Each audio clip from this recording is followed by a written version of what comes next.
good side to side, right? Talk a little Chicago Bears. Hello, I'm your host, Jason Miles, here for another episode of Beyond the Red Zone, our very own show that is dedicated to in-depth coverage of sports, or at least that's what we tell ourselves every time we do this show. I know you're used to seeing us on Wednesday nights, but due to some scheduling conflicts, we switched it up. But don't worry, next week we'll be back at our usual day, Wednesday night at 6 p.m. Pacific. For our returning listeners, subscribers, and especially our patrons, thank you so much for coming back. You are the driving force behind the TIR machine. We could not do this without you. For those that are new to the channel, welcome. If you do enjoy this type of programming, please hit like and subscribe. It is a passive gesture that goes a long way towards promoting the channel. For fans of the main show, last night we had professor and political scientist Cedric Johnson on to discuss the cinematic classic Killer of Sheep. And following the show, we screened the film for TIR patrons and paid YouTube subscribers. Tonight, following this show, we'll be joined by professor and historian Toure Reed, and we'll be viewing the final film for Negro Trivia Month, 1984's A Soldier Story. Don't laugh. It's not funny. Now, if you appreciate all the diverse programming we provide here on TIR and want to join us for these movie nights and champagne rooms, then you should become a paid YouTube subscriber or a patron. You'll get access to the champagne rooms and movie nights, and you'll get the satisfaction of knowing that your small pledge is a large part of making sure this insanity can continue. Also, if you're having problems accessing the Patreon features, it could be because you no longer have a Patreon account. Patreon does not recharge your card if it's expired or if a payment was declined. So check your account, make sure everything's going well. If not, email me, booking@thisisrevolutionpodcast.com, and we will straighten everything out. Now, on to why you guys are here in the first place. Are the Bears moving to Indiana? It was just a month ago that we witnessed what may have been, in my estimation, the greatest throw in NFL regulation history. A scrambling Caleb Williams drifted back what felt like forever before finally setting his feet under extreme defensive pressure and delivering a perfect pass that forced overtime against the eventual winners, the Los Angeles Rams. Despite the loss, the crowd at Soldier Field was electric. Freezing temperatures couldn't keep rabid Chicago fans down, and even after the heartbreaking defeat, optimism lingered in the air. Watching a local news broadcast of the game here in Mexico, I saw the post-game interviews with fans leaving the stadium, still hopeful, still buzzing from the awe of the inspiring play of their second-year quarterback. For the first time in many years, the Chicago Bears had something every franchise covets: hope. That contagious feeling of hope, however, was quickly complicated when the Bears announced they might be leaving not only the confines of Soldier Field, the oldest and smallest stadium in the NFL, but possibly the state of Illinois altogether. The Bears are still paying off debt from an expensive early 2000s renovation of Soldier Field. Add to that Chicago's harsh seasonal weather, which limits the stadium's year-round utility and revenue potential, and the reality of the venue's obsolescence becomes harder to ignore. Enter Hammond, Indiana. Indiana may conjure images of farmland and basketball, but Hammond sits just about 30 minutes from downtown Chicago, closer, in fact, than these San Francisco 49ers are to actual San Francisco.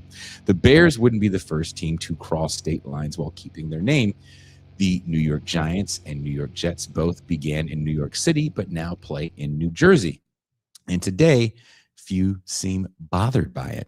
If the Bears move to Hammond and a domed stadium is built, complete with an accompanying entertainment district, it may be exactly what ownership and regional developers want. And as we've seen with the Jets, Giants, and 49ers, relocation doesn't hurt your bottom line when the new location improves your bottom line. In that sense, why should loyalty matter in a capitalist enterprise? Tonight on Beyond the Red Zone, we ask, will the Bears move? To have this discussion with me is not a Bears fan. Please welcome Mac. Hello. And as you can see, I put my 2 cents in what I think is going to happen. The Northwest Indiana Bears. It's going to. I think they're going to move to Hammond. I watched an interesting NFL Films doc on, and maybe you've seen it, on the New Jersey Giants. No. But here's the thing, Jason Miles. While you were busy soaking up the sun and dodging bullets in Mexico, something interesting happened in Chicago. I will just read this quick headline from about 4 hours ago. A partial plan to help the NFL franchise move to Arlington Heights. And if anybody doesn't know, Arlington Heights is about 45 minutes away from Chicago. The Bears purchased an old dog racing track, knocked it down, and said, this is where we plan to put a new stadium with, those, what do they call it? The mixed use area around it. So essentially a place for hotels and bars. Okay. Now, the Bears are pushing for $630 million in infrastructure and Soldier Field renovation concessions. So essentially, Jason, what they're asking for is, listen, we want you to kick in some money for the new stadium and forgive some of the money that we're supposed to pay for the Soldier Field renovations from 2003, which is roughly about $512 million when you factor in like other like tax abatements and stuff like that. Okay. So this is what happened. Okay. If anybody, here's what Illinois is going up against. Okay. Indiana SB 27, which is the Senate bill that would allow that they passed to lure the Bears to Hammond. Okay. A 1% food and beverage tax surcharge on purchases in Lake and Porter counties, and double Lake County's hotel tax from 5 to 10%. And here's my favorite, a 12% tax on tickets purchased to events at the venue, not just Bears games, any concerts, event. This is for the new stadium. This is for the new stadium. This is Indiana's proposal to pull them in, right? And Indiana would kick in $1 billion of public money to build in Hammond. Chicago and Illinois countered with this. Okay. They decided the House Revenue and Finance Committee, which is led by Democrats, voted 13-7. Okay. That they would fund partially, okay, a stadium, as well as, okay, what they're calling property tax freezes. So essentially what they're saying is that they would freeze the property tax at the current level in Arlington Heights, which has, guess what? Nothing on it. So technically it's worth far less than if you build, like, I don't know, an NFL stadium, a bunch of bars, a bunch of hotels, an entertainment district. Yeah. Hey, Bears will freeze the property tax now for the next 20 years. And you would just pay that property tax on what it's valued at this very second. Okay. Okay. So that is seen as a counter to the $1 billion. But they're not going to forgive the 600 or 523, 407. Here's the funny part, my friend. As soon as this subcommittee said we can freeze the property taxes and we can work with you, they adjourned for the week. Okay. So they didn't even send it to a full committee yet. They just said, sure, we're open to it. We're going to take a week off. Thanks, guys. And then dipped. So, it's not like Chicago is fighting an uphill battle, right? It's not like Illinois is fighting an uphill battle, because Pritzker can sit here, and J.B. Pritzker, everybody, is the governor of the state of Illinois, can sit here and say, I'm looking out for taxpayer dollars. I don't want to just shovel them into, a furnace and burn it because, we're still on the hook for over $500 million from the renovation 23 years ago. Mm-hmm. Right. And again, this goes back to what we've spoken about a lot, which is taxpayer funded stadiums. It's not just like, okay, I pay off the dollar amount of what the stadium costs. No, there's interest on the loans. Okay. It is also paying for the actual materials because you know what? A lot of them are bought. A lot of the materials in these stadiums are purchased on credit. No cash on hand, credit.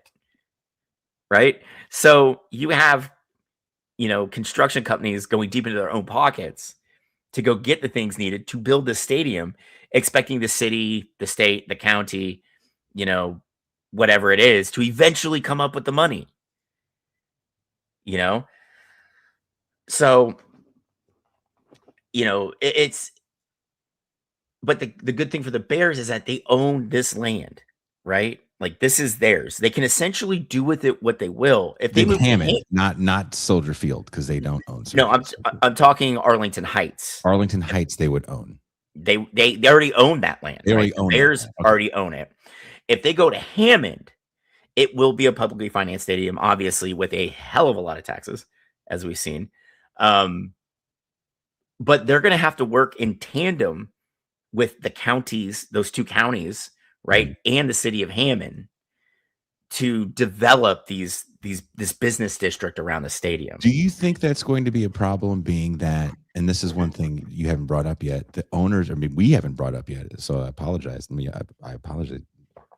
We didn't mention it yet. The Bears owners, maybe I should have mentioned this in the introduction, are some of the poorest in the NFL. They actually inherited the team. Yes. And their wealth comes from the team. So that's another reason why they were, okay, you want to finance this renovation? We're all in for it. But we don't have the money to do it. Even when they were talking about building the stadium in Arlington, they don't have that much money to try to kick in. Yeah, it's just like Davis out in Las Vegas, right? Yep. Like his entire net worth is the team. Yep. And right, this isn't like Jera down in Dallas, right? He hit it big in oil and natural gas, and then he financed his own stadium because he had the money to do that, or the collateral to borrow against to build it, right? And then pay it off. The McCaskies and the Mark Davises of the NFL do not have that kind of funding. I mean, Allegiant Stadium was essentially bankrolled by Sheldon Adelson and his family, right? So they own a majority of that stadium. Bank of America is the other primary owner of that stadium, in tandem with the city of Las Vegas and Clark County, right? Al Davis essentially gets no cut of any profit generated by Allegiant. But what it does is it props up the value of his team playing in this Taj Mahal. Yep. So he's able to borrow against the team and fund his lifestyle. He's essentially the Elon Musk of the NFL, right? I really don't bring much to the table, but I look goofy and I talk to cameras. And I bang young people for some reason. Yeah. But yeah, the McCaskies, like, they were old school money. Really tied into things like, I don't know, like dying American manufacturing. That's where they made most of their money. And when that dries up, they don't have anything to fall back on. And that's a good point. But here's the thing, right? For me, the poor man from the Midwest, whose favorite place in the world, his birth city, is being bent over the arm of the couch by a very wealthy man by the name of Jimmy Haslam, saying, I need a stadium in this entertainment district around it, which is all the rage now. Yes. Which I think is ridiculous, because what happens in 25 years, and Red and I were talking about this, right? That's the life cycle of a stadium. What happens? Yeah. What happens to these entertainment districts in 25 years when that owner's like, oh, we're going to move to the next suburb, or we're going to go back downtown, right? That whole entertainment district just kind of dries up. Yeah. And you're looking for the next new thing. and there's no like how many old, regardless of sport, and maybe baseball is where we have to point. Even baseball has a lot of newer stadiums, but how many old stadiums outside of Wrigley are people still playing in? Yeah, you got places like Wrigley Fenway, Soldier Field, Which is like to go the way of the dodo. yeah, Lambeau. Lambeau, yeah, that's a good call, Lambeau. I can't think of too many. And as someone that has worked with the people very close to the people that do food and beverage at Allegiant and all the stadiums, most of the stadiums in the country, one of the problems that these stadiums were having was youth, getting youth into certain events. So creating an atmosphere for youth to want to come to these stadiums has been a big deal since I was working in live events 10 years ago. So that's another reason why these entertainment districts are so big, because you can change the stadium up. Look, we got a lazy river in here now. Yeah, but see, just take a playbook, take a page out of the minor league baseball playbook. Go put a fucking bouncy house somewhere. Right? Have a grass area for the kids to run around like idiots. Excuse me. Well, mom and dad drink beer and then, worry about how much the Uber is going to cost because there's surge pricing, right? Like that's, we can sit here and talk about entertainment districts all day, right? But they are hit and miss. Yes. Okay. When you have a larger footprint like the NFL, we'll say the Big Four, not the minor leagues. Because if you go to Durham, North Carolina, the district around the Durham Bulls Athletic Park, phenomenal. Chef's kiss, right? It's not big. There's a lot to do there. And then you go to one of the most beautiful stadiums in all of professional baseball, right? But when you look at some of these mixed use entertainment areas, some of them just don't translate well, right? A lot of it has to do with available parking or lack thereof, right? Yeah. Access to the area, because a lot of these entertainment districts are built with only like one off ramp into the area, because it was only supposed to support the stadium, not full time, entertainment shit. Like, hey Jason, you ready to go to Applebee's outside of Truist Bark? It's just, like Atlanta's has worked, right? And I think it's because they went to an area of Cobb County where there wasn't a whole lot. Yeah. Right. And that's why we're seeing a lot of these teams not just move to the burbs anymore. They're like going to open areas where there's just not a whole hell of a lot of anything. San Francisco. Because, because, if there's nothing there, you're more likely to like hang out, maybe get a hotel room for the night, spend a lot of money. It's just Applebee's got some fire. Connor, come on, grow up, bro. Grow up. I guarantee you can make a better appetizer in your home for cheap. Connor wants the boneless buffalo wings. Easily made at home. He doesn't want to deal with all the process of it. He wants to go sit down, snap his fingers. He wants the riblets. Is that Chili's or is that Applebee's? Make a snide comment to the mid-30s, very tired waitress who's on her second shift because she had to go to a regular job earlier in the day. Yeah. This drink is watered down. Welcome to Applebee's. What can I get you? And Connor's like, ooh, it's not how we get a tip, sweetheart. Someone says Applebee's versus Sherry's. Who you got? Damn. Dynamite shrimp and happy hour. Connor, you go to Applebee's way too. You know what? Connor knows the whole menu at Red Lobster as well. We shouldn't be talking about horribly delicious food in front of Zahir right now. It's Ramadan right now, so that poor man's been fasting.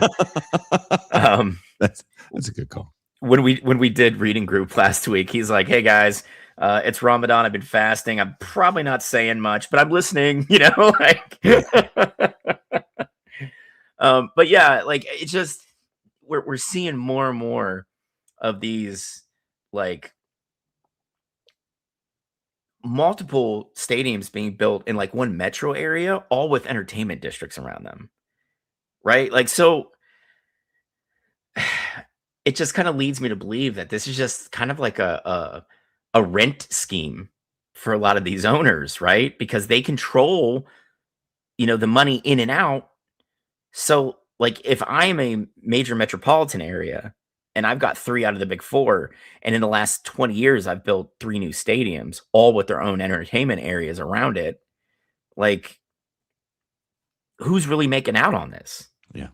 You know? I mean, Brook Park will be hopping in Northeast Ohio, right?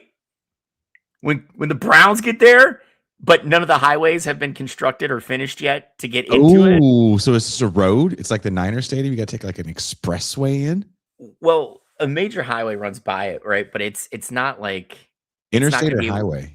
It's an interstate, right? Okay. But it's not going to be enough to handle 80,000 people on a Sunday, right? It probably won't be enough to handle 30,000 people for a stadium show, right? Like it's insane to me, like where they're picking these things to go. And Claw can back me up on this. Brook Park, there's nothing there, Jason. Mhm. Right? You got a bunch of you got like a VFW hall and like a couple hole in the wall bars and like a Carly's IGA. I wasn't expecting the VFW. Yeah, it doesn't Claw's, it doesn't take long if you have, again, if the location is right. I'm thinking about when the Giants built, I don't even know what it's called anymore. I still say Pac Bell. What's it called? AT&T? It's AT&T now, yeah. AT&T stadium. And then what, 20 You're years the same later- way I am as like with a Cleveland Stadium. Like it's always going to be Jacobs Field. Always. Oh, I still call it Sears Tower in Chicago. Right. Like everything has its name from when I was a child. I don't give a fuck who the current corporate sponsor is, and I know who it is for the Jake. It's Progressive, okay? Mhm. But I'm the same way. It's the Jake. It'll still always be Pac Bell Park to me. Like, Yeah, I'm not going to because- say Crypto Arena. Fuck right off. Not going to say it. Fuck right off. I want to ask you this, though, because this is part of the conversation that I don't necessarily dig. And I want to Okay. hear what you have to say about this.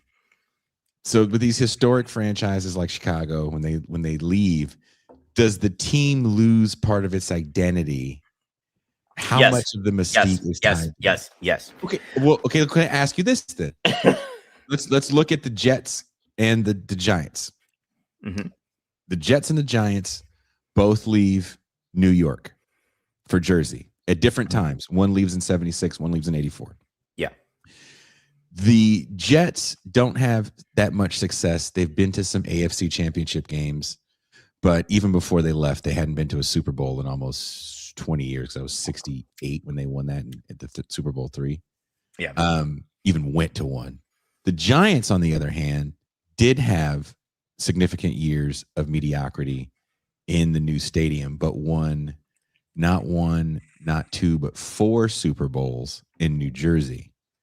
And I don't know if anyone's hanging on to the quote unquote mystique of the Giants or the Jets.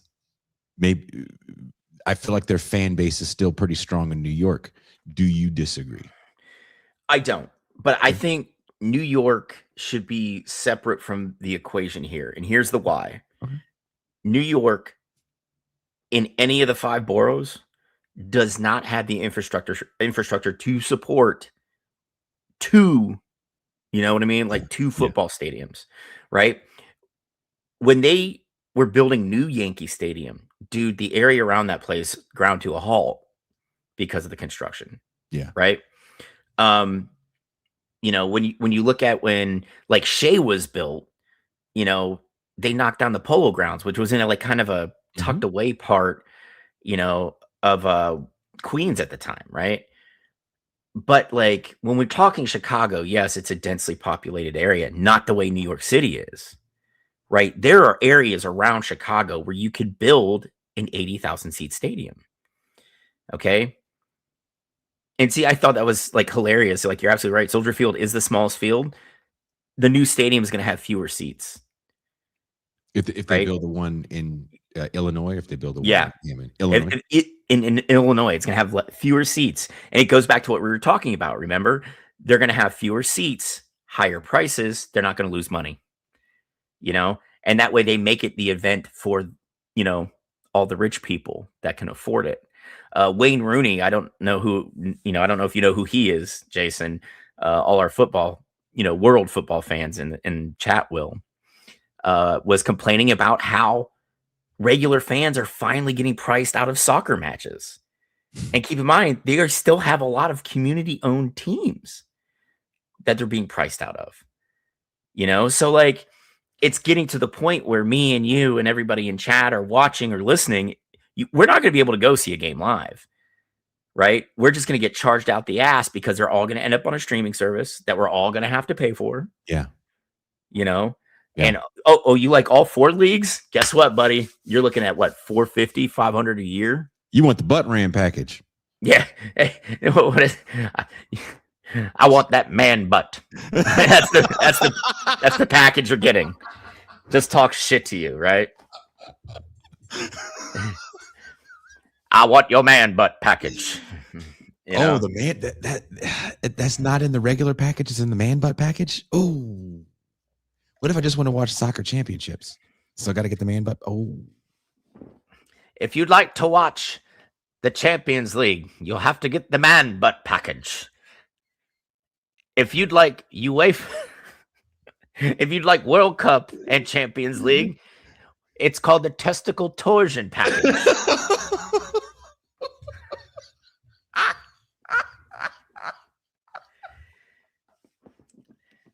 But like with all the problems with local sports networks going under, the regional sports networks, Major League Baseball will be the first league to essentially push their teams into like MLB.TV, and that is your streaming package, and you're going to have to pay for it.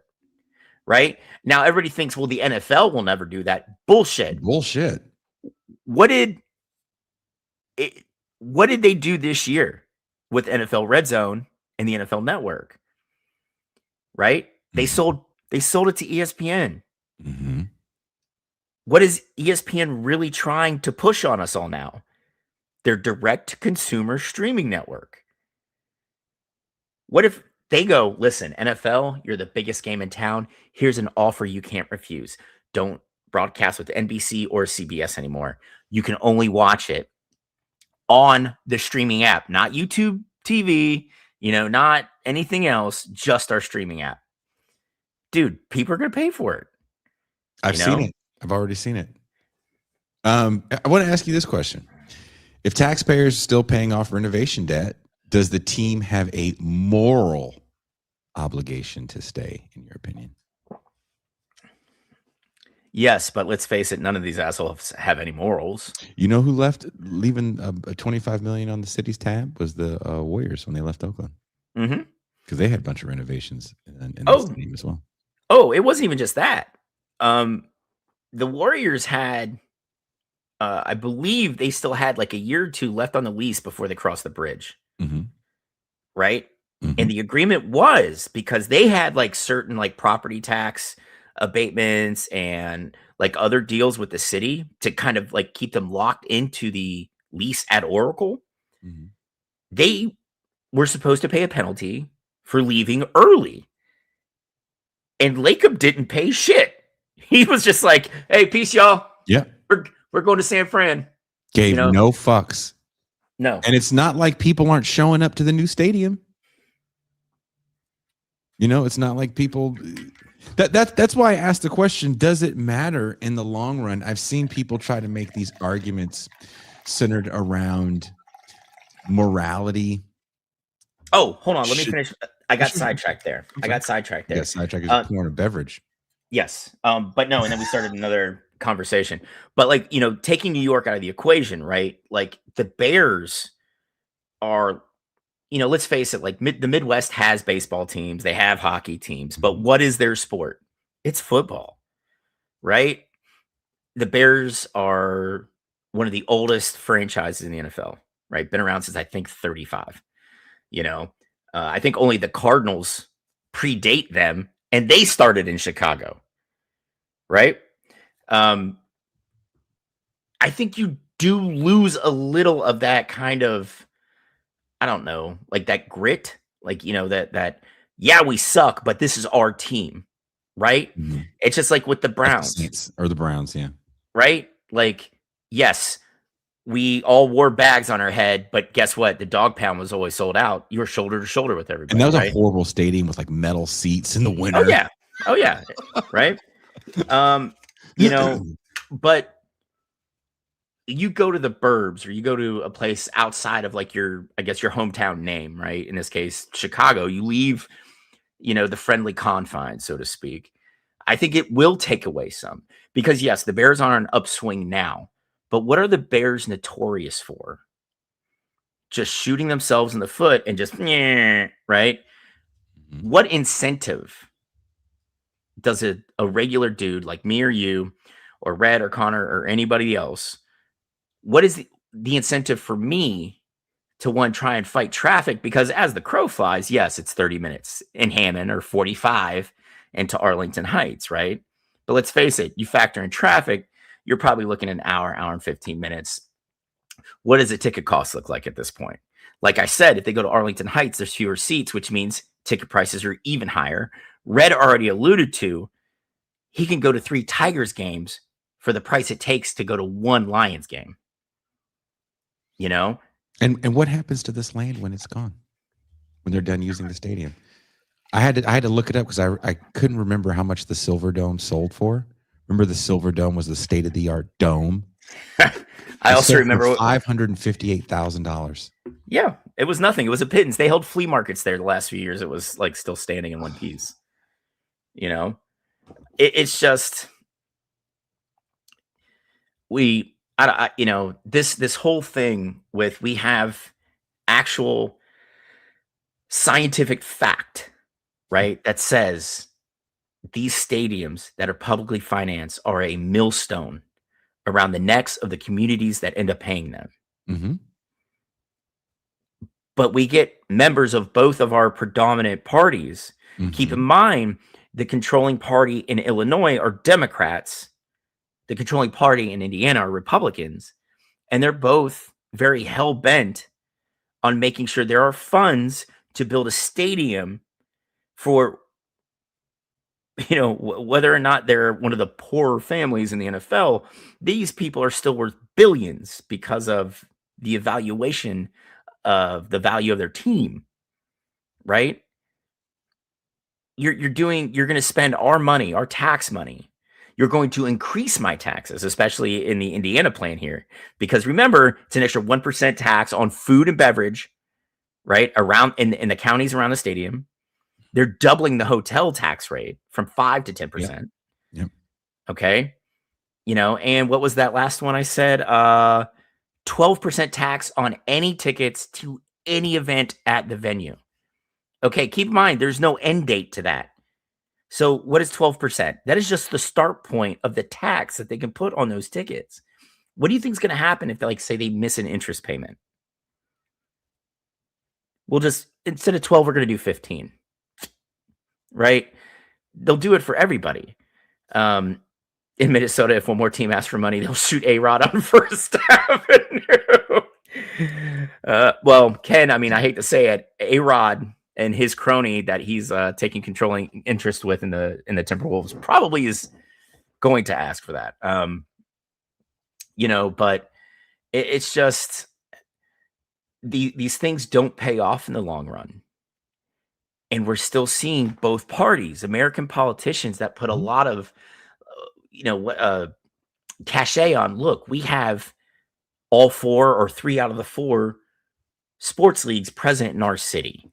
Mhm. And then they bring up the whole job thing. Okay, well, Mhm. stadium construction is temporary. You're looking at what, 2 to 3 years, maybe 4 in some cases. Okay, so you got 4 years worth of jobs for X amount of people, right? Well, we're going to build a dome stadium, which means we can use it all year round.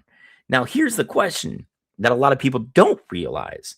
A lot of times, stadium administrators will not use the same company to provide food and beverage services based on the event. That is So, like, correct. one company will do the NFL games while a separate company will do, Keith Urban's Round the World Country Tour 2026, right? Yep. Um, And it really just depends. A lot of get this, the labor unions in Illinois are in favor of these like tax abatements and tax freezes because their union would travel with from Soldier Field to Arlington Heights to do food and beverage. Okay. So it would be union workers there. Mhm. It will not be union workers in Hammond, right? Mhm. Indiana is very much a right to work state. They don't give two shits about, unions. Indiana actually has a very low density of union workers, which is saying something, in the United States right now.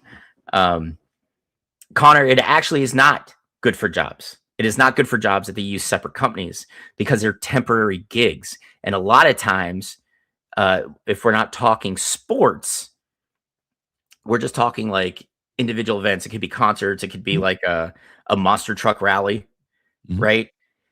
These could just be one-offs for the night or an X amount of events. Mhm. This is not good for jobs. Like these are temp gigs, Mhm. so like, And you fly in workers depending on, as a person, yeah. this is what I did. That's what I did. So when you go work at, what's something I flew in for that you would know? What's that one concert that you young people like with the rap music? They smoke weed at it. Rolling Loud. Okay. I can think. I was like, Jason, I literally was sitting next to a dude that was burning a joint when I went to see Wu-Tang last summer. I can think of the name of the thing. You go work Rolling Loud. You fly in the bar staff. You fly in the people like me that did back end stuff for the company. You're not using local help for much. It's just not how that works. Everything is a little different, but it's like I don't know why people think it's a job. Like you said, it's a job year round, and they're jobs that don't pay much. And you're talking about one-off gigs, and there's so many sub companies within companies. Like, for example, if you go to a concert, the band has a merch team that travels with them. If you're in a union house, then there's union people that sell merch. But even within that, there's the other merch that you sell outside of the stadium sometimes. So if you've ever been to a big concert, because you have to be a pretty big band to have this level of merchandise, you go to the little booths and they have the shirts and the hoodies and the CDs and all that stuff. And then you go outside the stadium, there's someone selling shit like flags and weird whistles and all this other cheap bullshit. Like when Kale and I would see Metallica outside, they had like the smaller stuff. Yes. Like the small posters. Yes. And like, the soccer scarves. Like they had like Metallica ones. That said like Ride the Lightning and, For Whom the Bell Tolls. Like any song you wanted, they had a scarf for. But when we got inside, that's where you found like the t-shirts. The bigger, So the hoodies and stuff. If it's a union house, sometimes you can't sell that stuff inside. So that means you walk around, like you said, outside of the stadium, and you're selling this stuff, and you're part of like a third party that's adjacent to the merch team of Metallica that sometimes travels with the show. Depending on how big the show is, they might get a couple people locally, but it's a pretty small operation. So this idea of major job creation, it just doesn't happen the way I would assume people think it happens. It's you're not going to pay your rent. Yeah, well, like a lot of people just think, well, it's a new thing, they're going to hire folks. No, they don't. The only real full-time people that work at stadiums, literally grounds crew. You got to take care of the grass year round. Yeah. Okay. Like that's a thing. You get a high-priced guy who, I kid you not, majored in something called turf grass management. There's only 3 programs in the entire United States that have them. Penn State is one of those schools. And he's in charge over all the grounds crew, and he makes a lot of money. Everybody under him, on the other hand, does not. Those are guys that make $9, $10 an hour, and they are literally, if it's a grass field, on all fours and like measuring the length of each blade of grass to make sure it's growing properly, right? They're testing pH levels in soil. They're doing all this. But by moving to field turf, which we're seeing is an NFL owner's preference, what does that cut out, gentlemen? And lady, is Drea here? Coconut is, but yeah, I get it. Okay, sorry, coconut. Hey, coconut, right? It removes the need to have that man that went to Penn State and majored in turf grass management and makes $300,000 a year. Because what do you need to service field turf? Just me and you, Jason. Literally, Yeah, it's like it's an 18-hour block of instruction, and then you and I, we are literally certified to work on field turf. Awesome. That's it. I'm doing the wrong thing. Yeah, dude, it only pays like $12 or $13 an hour. I'm doing the wrong thing. Yeah. Jason's like, bitch, you know where that can get me down here? Yes. Move. I can move to a bigger fucking villa. We just see Jason in a mansion. We're like, what'd you do? I'm on a 3rd level Mexican soccer team's field turf team. Field turf. You turn into Dave Chappelle for like as Prince, bitches, you know? Bitches, Mac bitches. No, I would never leave the lucrative podcasting industry for field turf. Well, TIR now with 2 terraces.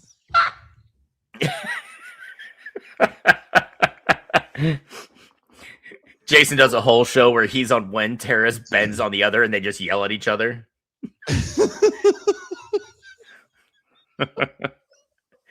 Ben, did you see that?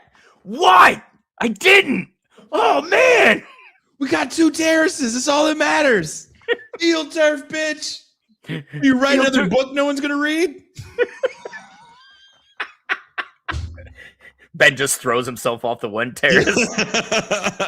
I wasted all these years learning and pursuing knowledge while this asshole took a 18-hour course on field turf. And he just lays ground up tires on fake grass. You know? That just sounds like my neighbor's yard. I mean, technically, it's, you know. The amount of burning tires that you see here, and you're like, no, you guys didn't want to. When I come down and visit, I'm just going to be like, smells like Afghanistan. Memories. I hope you don't come on one of those days where someone's just lighting garbage on fire. Well, the crazy thing is in Afghanistan, like that's how they would alert Taliban that we were in the area. You'd see them just like pull tires out and just like douse some kerosene on it, and then because they burn forever. And we're just like, well, we're just like, God damn it, it's gonna be a rough day today. You know, just see the smoke. There's people that just like burn that shit, I think, for heat. And yeah, for fun. It's also like, oh, let's have a bonfire, and then just see a bunch of tires. Like, I don't think that tires on the beach.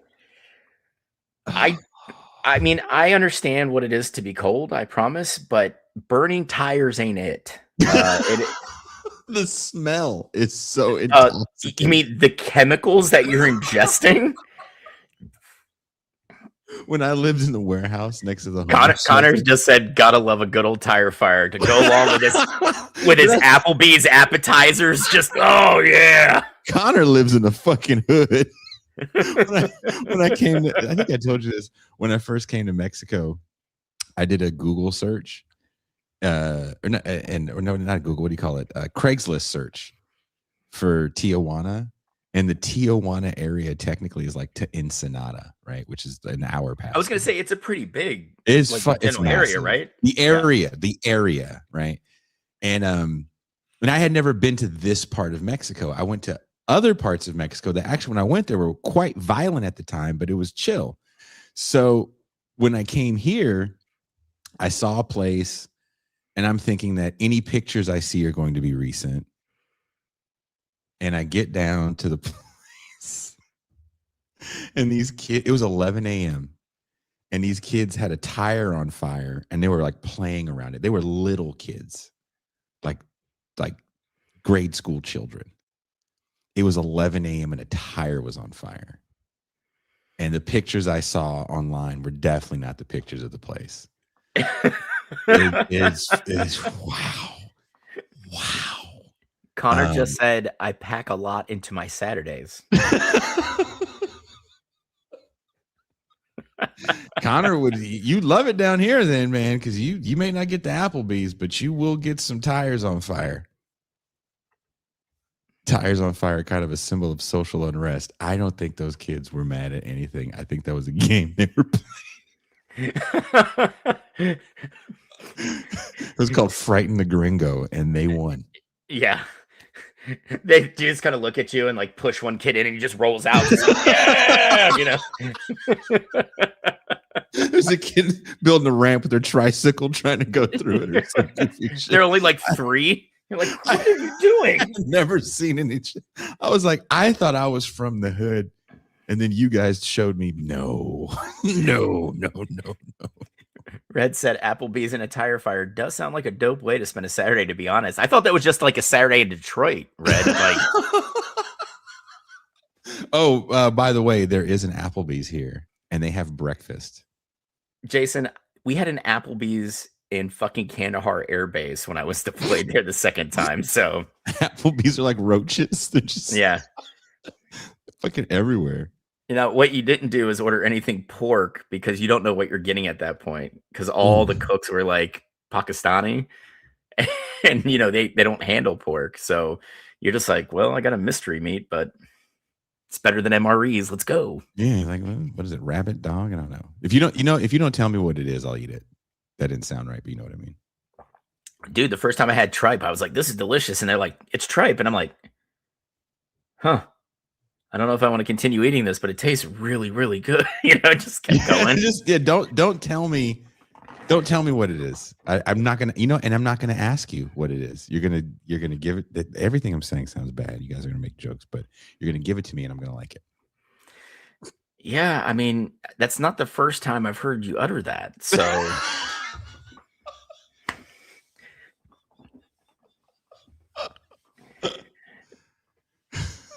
I mean, but like circling back, like I think like we can all agree that publicly financed stadiums they're not a net positive for wherever they're built, you know. And we talk a lot about propaganda, like setting up, the anti-leftist kind of sentiment that we have far and wide in the United States, right? But how propagandized are we? God damn it, Professor.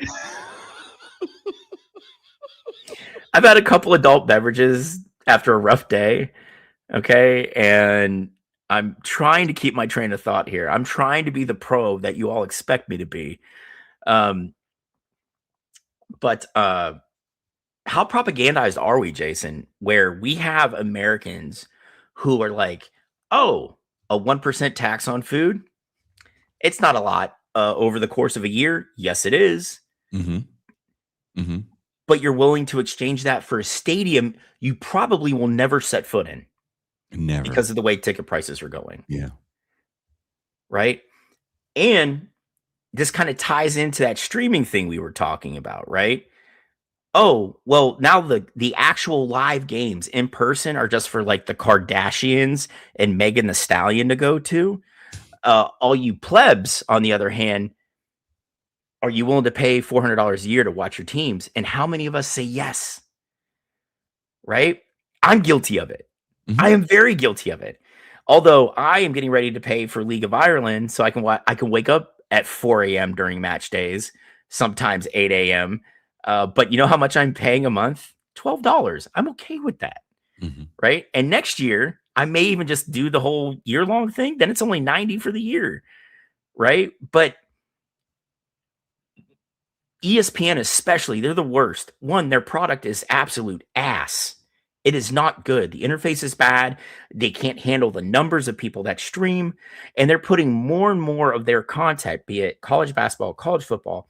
Baseball is getting ready to, MLB TV is getting ready to shift over completely to the ESPN streaming platform. Ooh. Right? But they want us to use it, but it's bad. And they're like, it's just $30 a month. Well, what happens if we say they put a bigger bid and the NFL goes with CBS and ESPN, and X amount of their games have to be through the streaming platform. Otherwise, you can't watch them. They're going to raise the cost of that because they're going to have more eyeballs, more people trying to get in there. We may not be paying, $1,000 for the ticket or $2,000 for the ticket, but how much are we going to be spending in streaming fees every single year to watch the teams we love? No, it's a good point, because the streaming thing really, I think I told you this. I've said this on the show before. It's cheaper for me to go to a bar than it is to buy the NFL package. It costs way more money down here. So no, I just go to a bar and watch the game. Oh, dude, yeah. When I come visit, I don't give a fuck what's on TV. Dude, you're like, hey man, it's Mexican League Baseball. You down? Fuck yeah, let's go. We're gonna go watch Los Tigres play Azteca, which are two Mexican League teams. I made sure I didn't fuck that up. Oh my God, Jason fucking Miles. What? They're Mexican teams. Keep talking about Mexicans.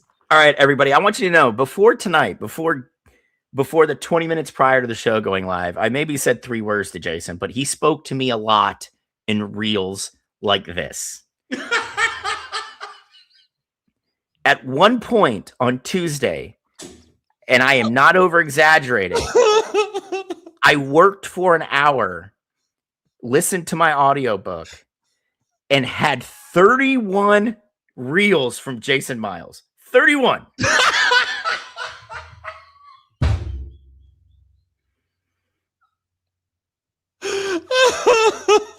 Zahir, just avert your eyes because it's Zahir.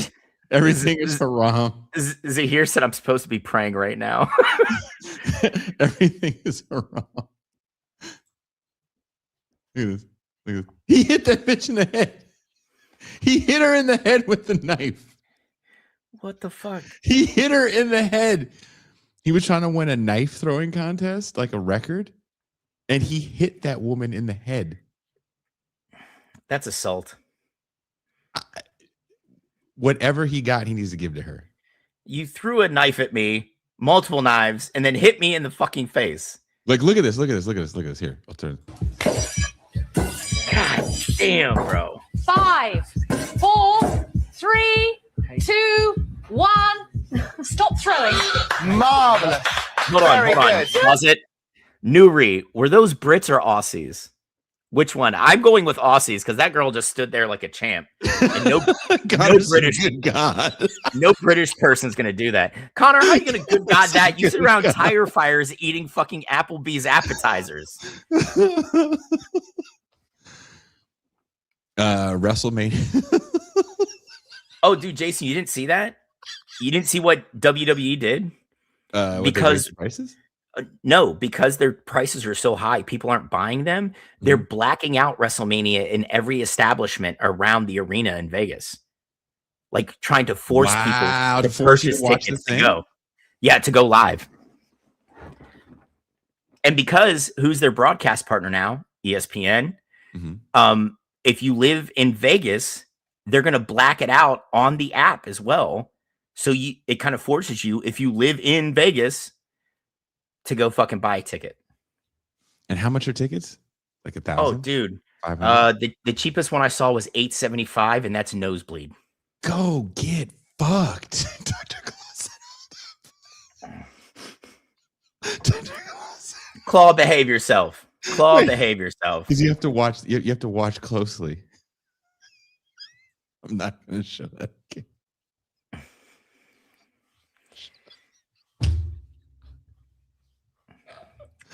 Did I send this one to you? Yes, Jason, you did.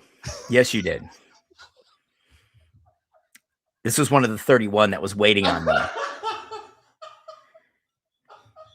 Yeah.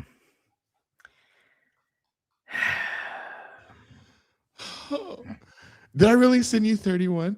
Yes, 31. Someone said Jason is cooking tonight. Yeah, that was Professor again.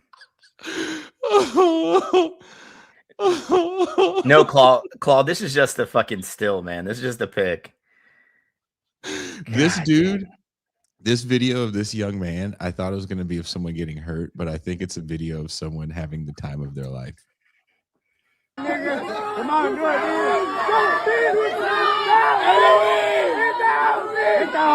I also feel like this is what would happen to Red at a TIR get together. Oh no.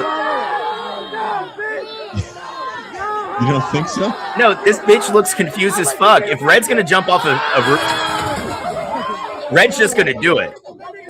This guy. Wait, he's not over it. He gets to do a boxing match.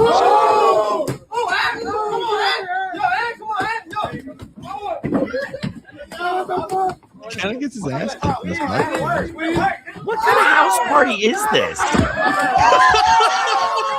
This is the dopest house party I've ever seen, by the way. Can you imagine going to this party in the 90s? Look at this kid now. Face Jason, Jason ass. Wow. Yeah, that kid had the time of his fucking life. Funny thing is, they're just like, he's just a really small, like 19-year-old. That guy's actually 11. Okay, they just didn't know. And I'm going to tell you right now, like I said, Red, I have your back. Red's no bitch.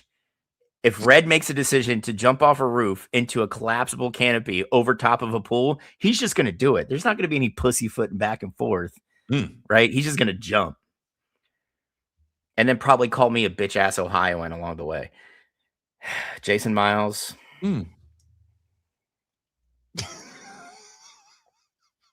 Dr. Clausen, did he literally jump onto her ass? Yes, Jason did jump onto her ass. What's wrong with it? That's not your type?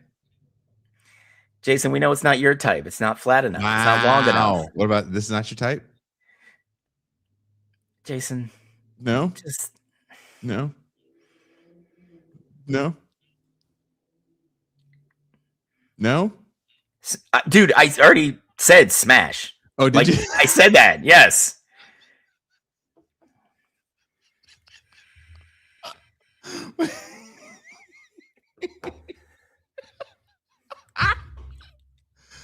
You would think Claw, I would have more. Claw, come on, dude. Dude, Claw, you would be sitting here. If you were sitting here next to me, sipping on an adult beverage out of a plastic cup from Circle K like I am, you would say the same shit. Someone said that's a whole woman.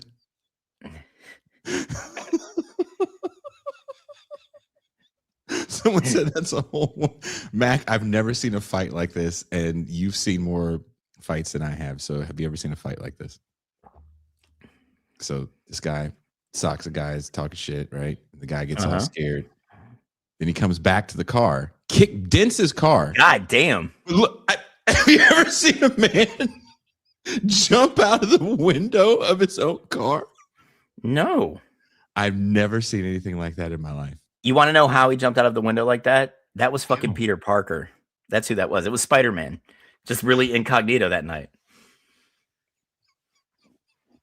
I said and Claw agreed with me. Claw agreed with me. He said, "Yes, I would. My face would be memed." Dude, that was the craziest. I've never seen anybody jump out of the fucking car like that. No, that was absolutely batshit. That's what that was. Oh, did she do it?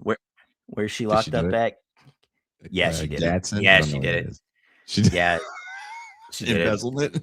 You think it's an embezzlement charge? No, I think she ground glass up, gave it to her rich older husband, fed it to him. He died, but then his children, who were cut out of the will originally, said, "Let's look into this," and found out, he had ground up glass in his intestines, and that's what put her away.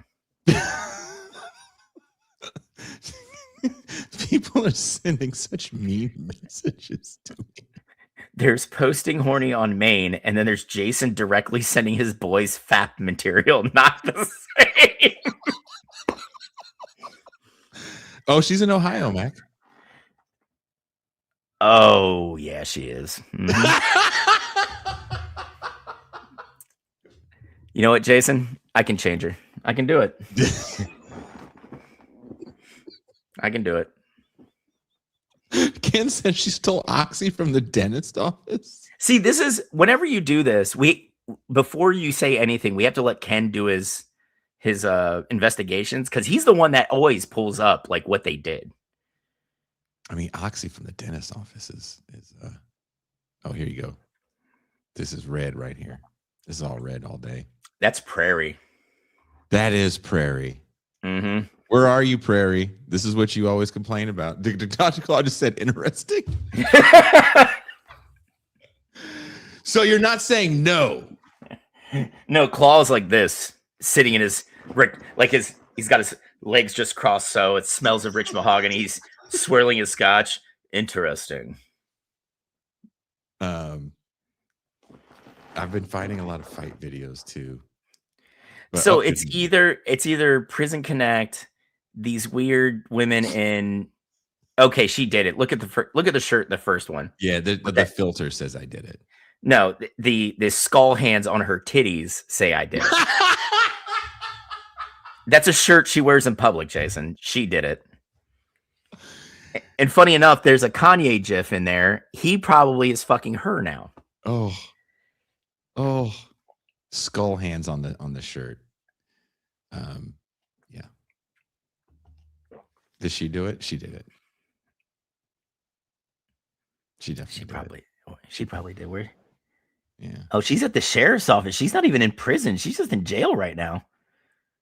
You think it's just Jesus Christ? Connection? They're not even letting these girls get to prison. They're just like, she what? Drunk in public. Shit, fuck that. Set her up in profile right now. Put her on the site. Yeah, put her on GTO right now. Did she? I feel like someone probably believes she didn't do it. She's in Boise. She totally smuggled 9 tons of mushrooms in the back of her Volkswagen van. She flew back from Colombia with a vagine full of mushrooms and a butthole full of coke.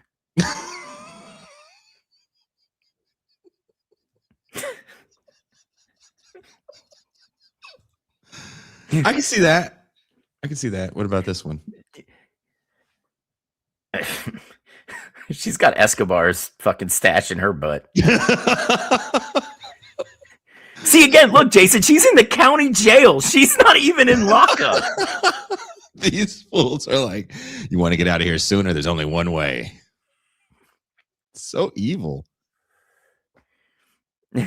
Professor said this is why we have to stop the for-profit prison industry.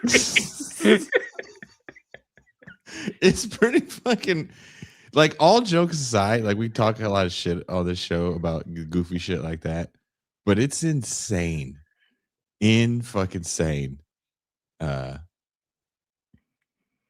She's innocent.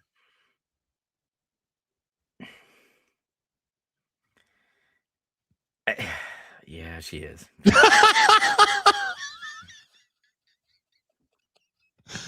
And let's end with the greatest freestyle of all time. I make a motherfucker say, oh yeah, I'm cold as a lion with no hair. If you ever see me fighting in the forest with a grizzly bear, help the bear, cause that bitch gon' need it. And I'm home and greedy. Give me that goddamn porridge, but I ain't even gonna eat it. Do you remember Mystical? Yeah. I mean, had he not been a horrible sex offender, he might have been the greatest rapper from Louisiana. He was, what is he, one of 3? Sex Like offender? that? in Louisiana? Come on. I don't know if you've been keeping up with the stats. The New Orleans Police Department has got to be leading that charge in the state. Jesus. No, like, I'm just saying. Somebody robbed him. Like he had somebody embezzle some money, and they did some. Their revenge was pretty heinous, and he served time, and he got out. Look who just showed up. Prairie just showed up.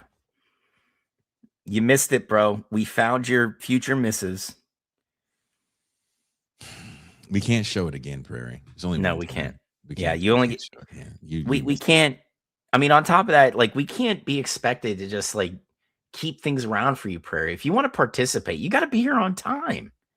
What kind of hosts would Jason and I be if we didn't have some sort of accountability for you guys? I'll rewind the VHS tape. I record all these shows. This is another shot of Mrs. Prairie.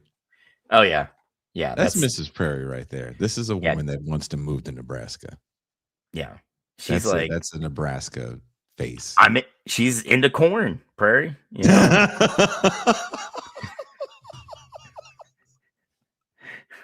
She'll help you bale hay. You know? What was this? Oh, this was this. Okay, here you go. You so sexy. Okay, totally did it. Oh yeah. Dude, she's in North Carolina. She's in North Carolina. You should go say hi. She's in Anson. No, thank you. What does Anson mean? Dude, Anson is like this.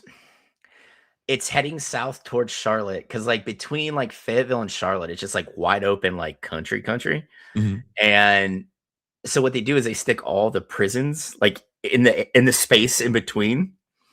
Oh, and there's like half of them are run by the state, half of them are private prisons. That one's a state one because it's got correctional camp. CC, that's what CC stands for. It's a correctional camp. Okay. So like, you think this is is a girl tax evasion case? Oh no, dude! If you're at the correctional camp, mm-hmm. No, that is not tax evasion, my friend. You are not white collar criming your way into a correctional camp. You did something kind of gnarly. Is that why she has a picture with a microwave in the living room? She did it. She totally did it. He did it. The Jack Nicholson is killing me. Yes. The Jack Nicholson is killing me. Professor said it's not a prison, it's just a camp, like a summer camp. She didn't do anything. It's a summer camp. She's innocent. There's tire swings and stuff, you know. Oh, they're doing the this again. Hi, I'm Autumn Nicole Mays. I'm 24. My zodiac sign is Cancer. I'm looking to create new, meaningful relationships. I love hiking and nature. If you would like to get to know me better, please add me on the Getting Out app. My inmate number is 140926. And shout out to Prison Connect. Hey, Autumn, you don't fucking like hiking anywhere but like inside the fucking fence line right now. So calm down with that. Damn.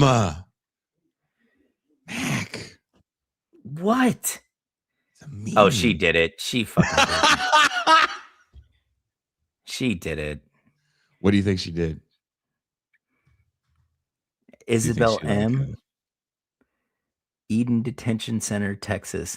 All right. Anybody in chat, I want you to find out what she did. Ken, I know it's usually you. Somebody find out what she did because I'm interested because I feel like this can go either way. She's wearing leopard print. No, she didn't. We're like, she didn't. Yeah. No, she didn't. You guys are horrible with the Professor, just all caps, innocent.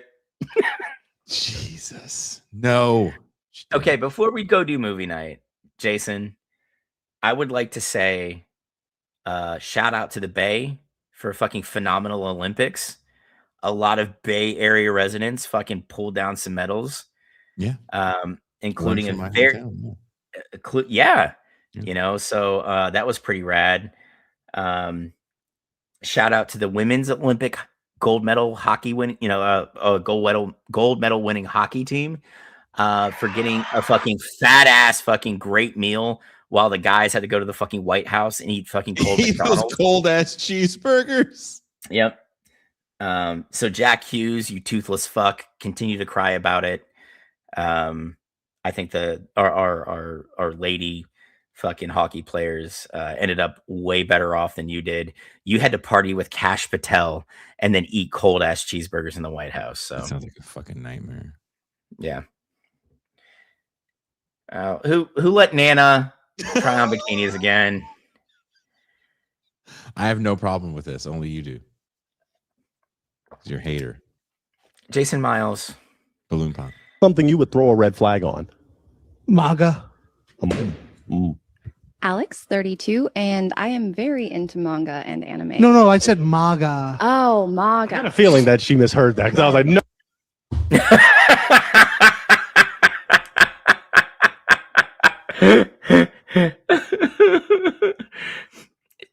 Red said Jason goes bananas for hot nanas.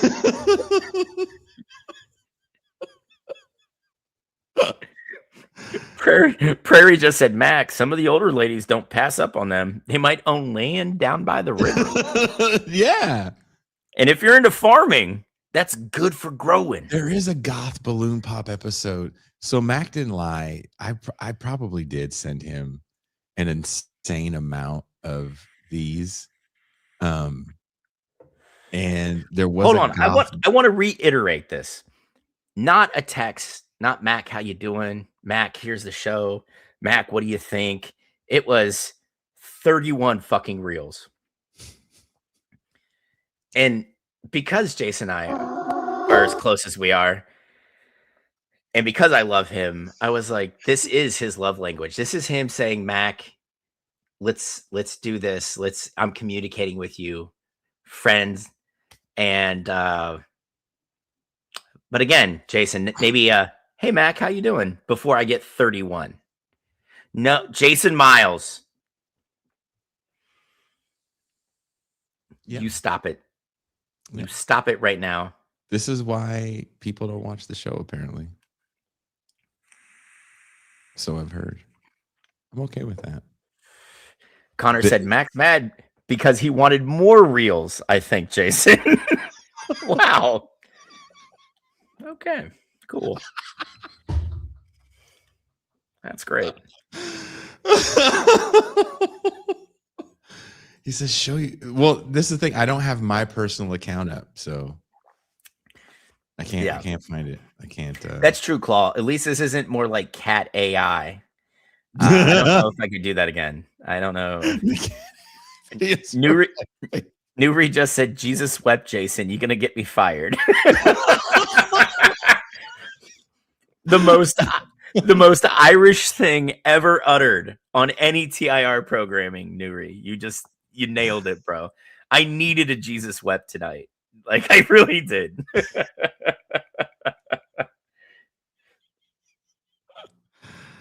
Because you want what it is, Jason? It's like my aunts and shit go, Jesus wept, boy. Aunt Peggy, I'm 32. Oh, yes, just a wee one still. Oh, am I? See, Red goes, cat AI is fucked up, but somehow I can't look away. Can't look away. Yeah. Cat AI is addictive. Cat AI can be very Are addictive. you doing little people again? I didn't do anything. Jason, yes, you do. I don't look for this. This stuff just shows up on my feed and then I send it to you. It's because your feed has like AI AIDS. Your feed is Eazy-E at the end of his life. Oh my God. That's the meanest shit.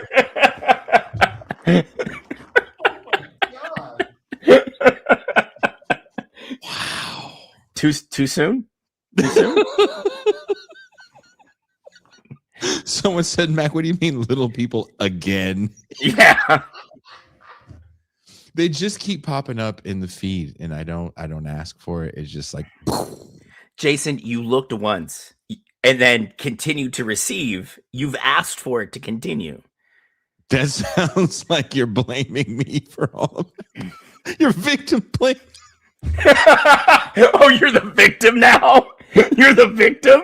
I'm like, where can I find more educational reels on Marxism?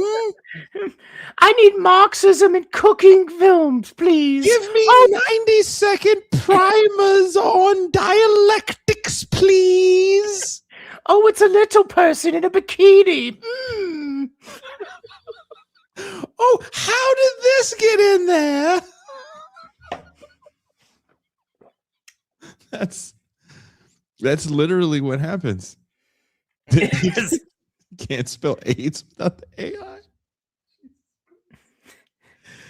We have to go now. You people have officially, you people, and by that I mean N-words, No, he doesn't. I mean, granted, we're on the last day of Marcus's month, and if anybody, if they're not familiar with Marcus would say, "Are you really giving me shit on this 20 whatever day of my month?" You know, so we're gonna spend the last day of Negro Trivia Month watching a very serious movie. So get all your giggles out now. Join us for A Soldier's Story. The link is up for patrons and paid YouTube subscribers right now. We're going to be joined by professor and historian Toure Reed, as this is one of his favorite films as well.